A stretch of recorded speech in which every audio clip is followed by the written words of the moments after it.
저는 작년에 한 책을 받아보게 되었어요. 그 책을 보는 순간에 성경 다음으로 눈이 커졌습니다. 이 책은 도대체 무엇인가? 3권으로 구성이 되어 있는데 그 책은 어떤 책이었냐면 주씨, 가문의 뿌리와 역사와 중요한 인물들과 족보를 다루고 있는 3권의 책이었어요. 제가 알지 못하는 저의 뿌리가 그 안에 녹아져 있더라고요. 그것을 보는 순간 잃어버린 아버지를 만난 기분이었습니다. 보고 있는데 이런 자부심이 들었어요. 나도 뿌리가 있구나. 근본이 있는 사람이었구나. 여러분, 그렇습니다. 이 땅에 존재하는 모든 것은 그 근원으로 올라가면 그 뿌리가 되는 근원을 만나게 됩니다. 그런데 이 땅에 존재했던 모든 사람, 지금 존재하고 있는 사람, 앞으로 존재할 모든 사람들의 2가지 근원을 성경은 분명하게 선언하고 있어요. 그 2가지 근원이 무엇이냐면 첫 번째는 죄인이다, 2번째는 죽는다입니다. 먼저 첫 번째 선언은 무엇이냐면 모든 사람은 전부 다 죄인입니다. 로마서 3장 23절 말씀 우리 함께 읽어보겠습니다.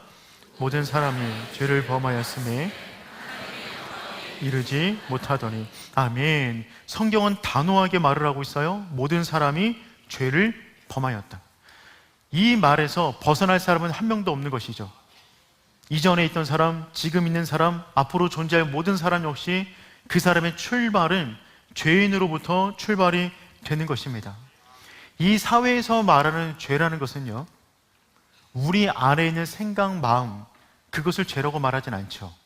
그것이 어떤 것이 있든지 간에 그것이 밖으로 나와서 구체적인 모습을 띄어서 누군가에게 피해를 주면 그걸 보고 죄라고 말합니다.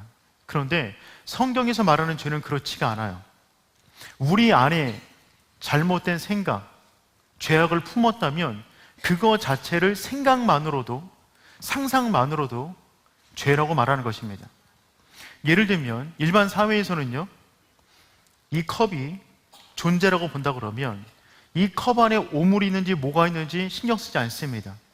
겉만 깨끗하면 되는 거예요. 그런데 이 안에 오물이 있는데 오물을 튀어서 누군가에게 피해를 주면 그때부터 죄의 유무를 따지는 것입니다. 그런데 성경은 그렇지가 않아요.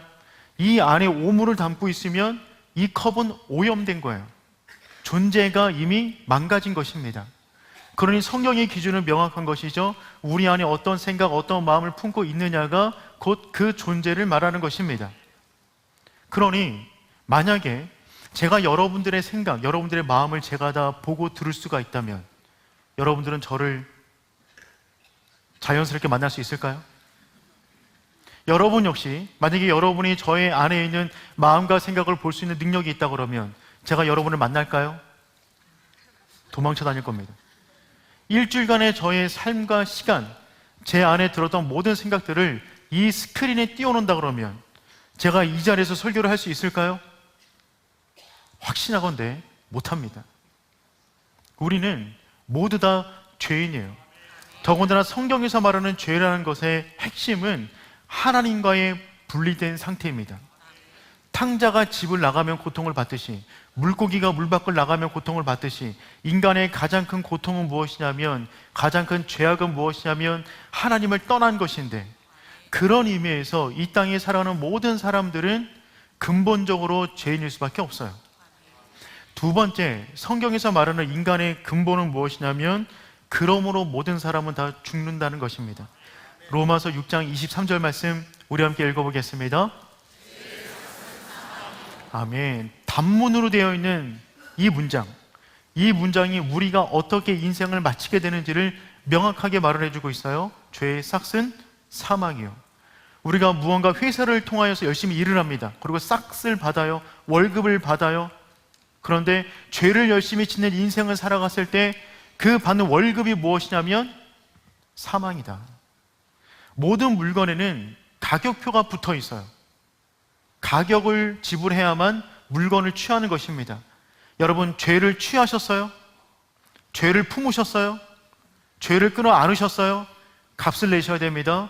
그 값은 죽음이에요. 큰 죄, 작은 죄, 용서받을 수 있는 죄, 없는 죄, 남이 아는 죄, 모르는 죄 상관없어요. 죄라는 꼬리표가 붙어있는 한 모든 사람은 죽는 것입니다. 그것이 우리 인생의 근원이 돼요. 여러분 다 알고 있잖아요. 저도 죽을 거예요. 여러분도 돌아가실 거예요. 그 길을 벗어날 수가 없다고요. 모든 사람이 죽는 것은 너무나 명확한 문제인데 죽음에 대해서 우리가 모르는 세 가지가 있어요. 첫 번째, 언제 죽을 줄 몰라요. 언제 죽을 줄 몰라요. 지금 우리나라 가운데 2023년도에 돌연사로 돌아가신 분이 3만 명이 넘습니다. 심정지 뇌출혈로 돌아가신 분이 3만 명이 넘어요. 폐암으로 죽은 분보다 훨씬 많아요. 언제 죽을 줄 몰라요. 두 번째, 어떻게 죽을 줄 몰라요. 세 번째, 죽음의 장소를 몰라요. 죽음의 문제는 너무나 명확한데 우리가 모르는 것 세 가지, 언제, 어떻게, 어디서 죽을지를 모른다는 것이죠. 한 목사님께서 이런 얘기를 해주셨어요. 한 성도님께서 암에 걸리셨는데 5년 동안 암 투병을 잘하셨어요. 관리 잘하셔서 5년 지난 다음에 완치 판정을 받았다 합니다. 그래서 이분이 너무 기쁜 나머지 5년 동안 먹지 못했던 약주를 한잔 하셨어요. 운전하고 가시다가 교통사고로 돌아가셨답니다. 그러니 우리 인생이 이와 같아요. 언제, 어디서, 어떻게 인생의 최후를 맞이할지 모릅니다. 그래서 죽음을 대하는 우리의 자세 가운데 가장 중요한 것은 죽음을 극복하기 위한 자세가 아니라, 죽지 않기 위한 노력이 아니라 어떻게 하면 잘 죽을 수 있을 것인가에 대한 노력을 해야만 하는 것입니다. 죽음은 피할 문제가 아니라 마주해야 될 문제가 되는 것이죠. 그래서 저는 오늘 여러분과 함께 우리가 어떻게 우리 인생까지 주어진 그 두 가지 근본의 문제, 죄의 문제와 죽음의 문제를 어떻게 마주할 수 있을 것인가를 여러분과 함께 말씀을 가지고 나누기를 원합니다. 그 두 가지 근본에 대한 문제의 답은 오늘 강대상에 올라와 있는 두 가지 형상이 우리에게 답으로 주고 있어요. 첫 번째, 십자가이고 두 번째, 텅 빈 무덤입니다. 오늘 우리는 이 두 십자가와 텅 빈 무덤 사이에 서 있는 우리 존재의 모습을 말씀 안에서 발견할 수 있기를 축복합니다. 그렇다면 주님은 어디 계실까요? 십자가에 안 계세요? 주님 어디 계실까요? 그분의 무덤에도 안 계세요. 그 무덤을 찾아갔던 첫 번째 여인들도 그 무덤에서 주님을 볼 수가 없었습니다. 그러니 주님은 십자가에도 안 계시고 무덤에도 안 계세요. 그럼 그분은 어디 계실까요? 오늘 본문이 그분이 어디 계신가를 가장 분명하게 보여주는 말씀이 됩니다. 오늘 본문의 사건 3일 전 금요일, 그날 주님께서 십자가를 지셨어요. 우리의 죄를 위하여 대속하셨어요. 그런데 제자들은 그 의미를 깨닫지 못했습니다. 누구도 몰랐어요. 금요일 다음날 토요일, 모든 제자들이 두려움 가운데 벌벌 떨고 있습니다. 본인들의 미래를 걱정하고 있어요. 우리 역시 잡히면 죽는 것이 아닌가, 극심한 고통 가운데 있었습니다. 그 다음 주일을 맞이했어요. 여인들이 예수님 시신에 향유를 바르기 위해서 찾아갔는데 무덤 문이 열려 있고 주님의 시체가 없는 것입니다. 여인들은 놀랐어요. 누군가가 주님의 시체를 훔쳐갔을까봐, 함부로 대할까봐 너무 가슴 아팠는데 천사가 나타나서 외치는 것입니다. 그분이 부활하셨다. 조금 있다가 주님께서 나타나셨어요. 마리아에게 말씀하십니다. 내가 부활했다. 그 여인들은 돌아가서 제자들에게 그 복된 소식을 전했어요. 주님께서 부활하셨다. 그분의 말씀대로 부활하셨어 라고 외쳤는데 그 말을 들었던 사도들이 다음처럼 반응합니다. 11절 말씀 우리 함께 읽어보겠습니다.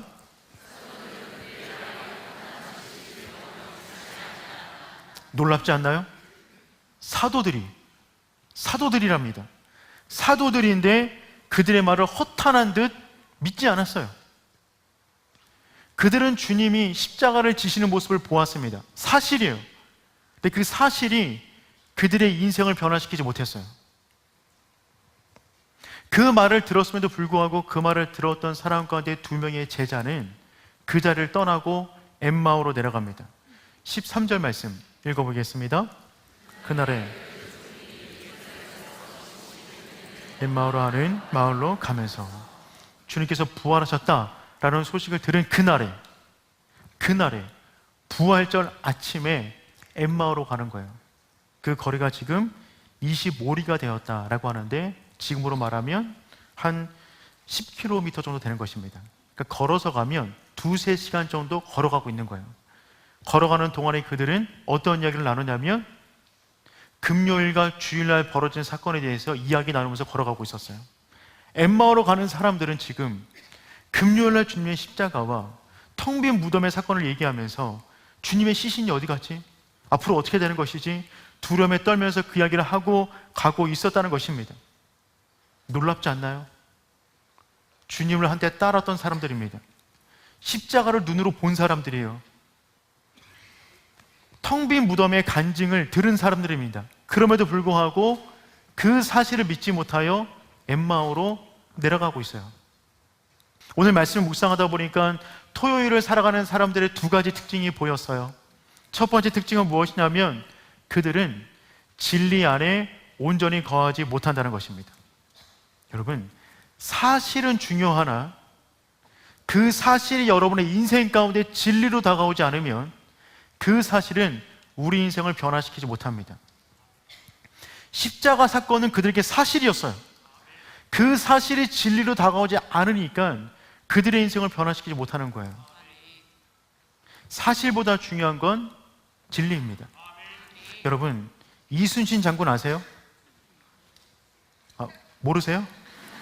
이순신 장군 아시죠? 그분이 싸워서 이겼습니까? 이겼죠. 사실이에요? 사실이죠.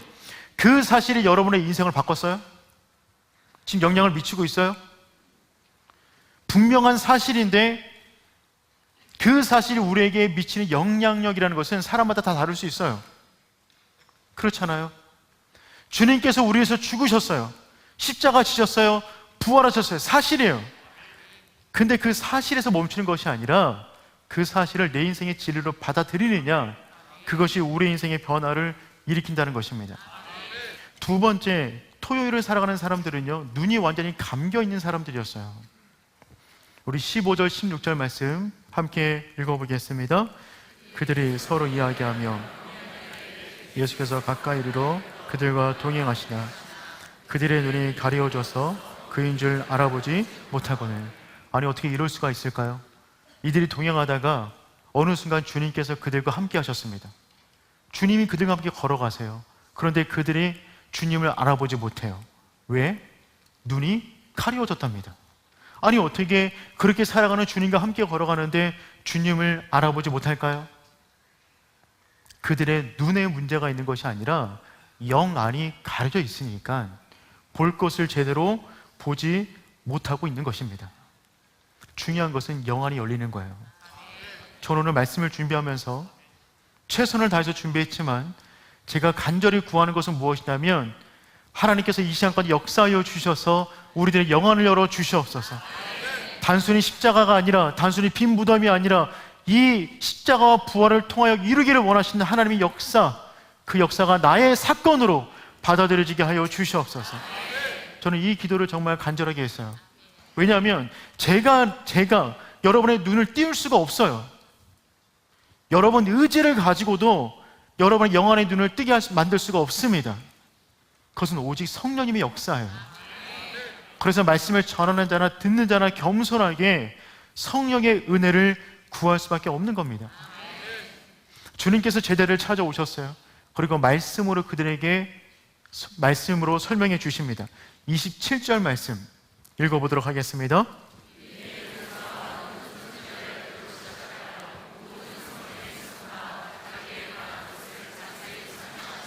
아멘. 주님께서 찾아오셔서 어떤 말씀을 주셨냐면 모세로부터 선지자 이르기까지 모든 사람이 한 말, 그 말은 예수님의 십자가와 부활이에요.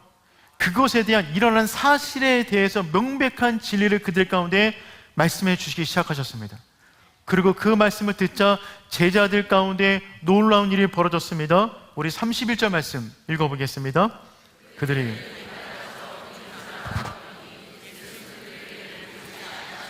아멘. 주님께서 말씀하시는, 풀어주시는 말씀을 들었을 때 그들의 눈이 밝아졌어요. 눈이 떠지는 역사를 경험하게 된 것입니다. 눈이 떠지자 주님을 알아봤어요. 근데 그 순간에 주님은 사라지셨어요. 그래도 상관없어요. 그들의 영안이 열렸어요. 십자가가 단순한 사실로 다가온 것이 아니라 그들의 인생의 사건으로 다가오기 시작한 것입니다. 빈 무덤에 안 계신 주님의 의미를 이제서야 깨닫게 된 것이죠. 사랑하는 성도 여러분, 이 시간에 우리의 눈이 떠지기를 축복합니다. 오직 하나님의 역사예요. 주님께서 말씀하시고 주님께서 풀어주셔야만 그것을 깨달을 수가 있어요. 여러분, 설교자는 능력이 없습니다. 설교자가 하는 역할은 무엇이냐면 말씀 앞에 진지하게 묵상하고 기도하는 가운데 단어와 단어를 연결하는 거예요. 단어와 단어를 연결해서 문장을 만들어 문단을 만들고 글을 만들어서 여러분께 최선을 다해서 전달할 뿐입니다. 그런데 그 글에는 힘이 없어요. 단어와 단어 사이에 성령께서 역사하셔야 그 단어가, 그 글이, 그 문장이 우리 가운데 심령에 박히게 되는 것입니다. 그러므로 우리는 모든 예배 때마다 그와 같은 간구로 주 앞에 나가야 됩니다. 하나님, 나에게 말씀하여 주옵소서. 사람의 말이 아닌 하나님의 음성을 직접 듣게 도와주시고 주님께서 열어주시는 그 세계를 보게 하여 주시옵소서. 그 순간에 제자들의 마음은 뜨거워졌다고 합니다. 왜 뜨거워졌을까요? 인간에게 처한 두 가지 문제가 해결되었기 때문에 그래요. 인간에게 처한 두 가지 문제, 첫 번째 죄의 문제, 두 번째 죽음의 문제인데 그 말을 듣는 순간 이 두 가지 문제 해결 방안을 그들은 찾게 된 것입니다. 첫 번째, 십자가를 통하여 죄의 문제를 해결받았어요. 여러분, 십자가의 의미를 그들은 그때까지 몰랐어요. 그냥 주님께서 붙잡히셔서 억울하게 누명을 쓰고 십자가 달리셨구나 정도로 알고 있었는데 그 순간에 십자가의 의미가 새롭게 다가온 것입니다. 그 십자가는 내가 져야 할 십자가인데 그분이 나를 대신하여 모든 피를 흘려주신 거예요. 그래서 내 죄값을 지불하셨어요. 죄에는 값이 있는데 죽음인데 그 죄값을 지불해 주신 것입니다. 그 순간에 깨닫게 된 것이죠. 그런데 여기서 더 중요한 것이 있어요. 십자가에서 끝나면 아무 의미 없어요. 십자가에서만 돌아가신다면 아무 의미가 없어요. 여러분, 혹시 여러분의 인생을 위해서 누군가 죽어줄 수 있는 분 계세요? 여러분을 위해서? 집안에 없습니까? 혹시 부부간에 좀 어떻게 안 될까요? 자녀를 위해서는 좀 할 수 있잖아요. 제가 혹시나 어쩌다가 여러분을 위해서 죽을 수 있는 일이 있을까 모르겠습니다. 그런데 혹시 제가 여러분을 위해서 죽는다 한들 그것이 감동은 되겠지만 우리의 근본적인 인생의 문제를 바꿀 수는 없어요. 죽으면 끝이잖아요. 그래서 중요한 것이 무엇이냐면 텅 빈 무덤이 우리에게 필요한 것입니다. 주님께서는 우리를 위하여 죽으셨을 뿐만 아니라 다시금 부활하시고 사망의 문을 여셔서 이 문을 통과하는 모든 믿음이 있는 자마다 영생으로 가는 길을 열어놓으셨다는 것입니다. 그래서 우리에게는 십자가와 부활, 이 사이의 선 믿음이 우리 가운데 너무나 필요한 겁니다. 그래서 성도 여러분, 이 땅에 존재하는 모든 것은 값이 있다고 말씀드렸어요. 우리가 지은 죄의 값은 죽음이에요. 그래서 우리에게는 십자가와 부활이 너무나 중요해요. 한 목사님께서 영수증을 들어서 예화로 설교하시는 장면을 본 적이 있어요. 그 장면을 보는데 너무 감동되어서 오늘 저도 그 이야기를 좀 하려고 합니다. 저도 그분과 똑같은 경험을 했어요. 한 번은 옷을 사러 갔습니다. 오랜만에 여름 옷을 좀 몇 번 살기 위해서 가게를 갔는데 몇 벌을 사고 계산을 마치고 나갔는데 나가는 중에 갑자기 삐삐삐삐 거리는 겁니다. 왜 그런 거죠? 도난 방지 택이 있는데 그 택이 제거가 안 된 거예요. 근데 삐삐삐삐 거리는 순간에 모든 사람이 저를 쳐다보더라고요. 순간 제가 무언가 훔치는 그런 사람처럼 보여졌을 것입니다. 갑자기 얼굴이 빨개지고 수치심이 올라왔어요. 저쪽에서 종업원이 저에게 다가옵니다. 뭐라고 말을 해야 되는데 제 나름대로 뭔가 마음이 분주했어요. 그분이 다가와요. 저도 그분에게 다가갔어요. 근데 그분께서 침착하게 한마디 하시더라고요. 영수증 좀 보여주세요. 담백했어요. 영수증 좀 보여주세요. 저도 그 순간에 영수증 여기 있습니다. 보여드렸어요. 다 지불하셨네요. 죄송합니다. 저희가 택을 못 떼었나 봅니다. 죄송합니다. 떼드릴게요. 평안히 가세요. 삐삐삐삐 하는 순간에 싸울 필요 없어요. 언성 높일 필요 없어요. 영수증 보여주면 문제가 끝나는 것입니다. 여러분, 우리의 죄값이 있어요. 그 죄값을 해결하지 않으면 우리 인생에 수많은 경고음이 울릴 것입니다. 삐삐삐삐. 근데 그때 우리가 기억해야 될 것이 있어요. 우리는 이미 영수증을 받았어요. 그 영수증이 뭐예요? 십자가와 무덤이에요. 텅 빈 십자가와 텅 빈 무덤이 우리의 모든 죄값에 대한 영수증이 되는 것입니다. 그 영수증을 붙잡을 수 있는 여러분 되기를 축복합니다. 여러분, 그 영수증 있으세요? 있어요? 어디 있어요? 주보 안에 있어요. 주보 안을 보세요. 영수증 넣어드렸습니다. 주보 안에 영수증 있어요. 거기 보세요. 해피 블레싱 데이. 오늘 Jesus paid it all. 주님께서 모든 것을 지불하셨습니다. 어떤 것을 지불하셨어요? 죄, 수치, 고통, 과거의 실수, 미래에 지을 죄, 죄의 종살이, 영적인 죽음, 우리 안에 있는 그 모든 것을 주님께서 지불해 주셨어요. 그분의 몸과 피를 흘려 우리의 모든 죄값을 지불해 주셨습니다. 우리의 값은 없어요, 이제. 근데 여러분, 중요한 것이 있어요. 사탄은 거짓말쟁이에요. 그의 모국어는 거짓말입니다. 그는 참수하는 자요, 끊임없이 다가와 우리를 참수합니다. 야, 너 같은 죄인이 하나님의 자녀라고? 죄의 문제를 해결받았다고? 말 같지도 않은 소리 하지 마. 믿음을 가지고 살려고 그러는데 계속해서 사탄이 참수하는 겁니다. 삐삐삐삐. 너 같은 존재가 부끄러운 줄 알아야지. 너 예배드리러 나가다 또 죄 질 거잖아. 내가 너를 잘 아는데 지금까지 그래왔잖아. 삐삐삐삐. 우리 인생에 수많은 경험을 울려냅니다. 그때 우리는 이렇게 말을 해야 됩니다. 지불 완료했다고. 주님께서 우리의 모든 죄, 과거의 죄, 현재의 죄, 미래의 죄, 모든 것을 지불하셨다. 여러분, 이 영수증을 잊지 않기를 축복합니다. 부적 아니에요. 가지고 다니는 말씀 아니라 우리에게 진짜 중요한 영수증, 십자가를 여러분의 심령 속에 삼는 겁니다. 그럴 때 우리의 인생은 넘어지지 않은 인생을 살아갈 수가 있어요. 프란시스 첸이라는 목사님이 계시는데 그분께서 밧줄 비유를 들어서 인생을 설교하신 적이 있어요. 그분이 뭐라고 말씀하셨냐면, 거룩한 상상력을 발동해서 이 밧줄은 우리 인생의 시간입니다.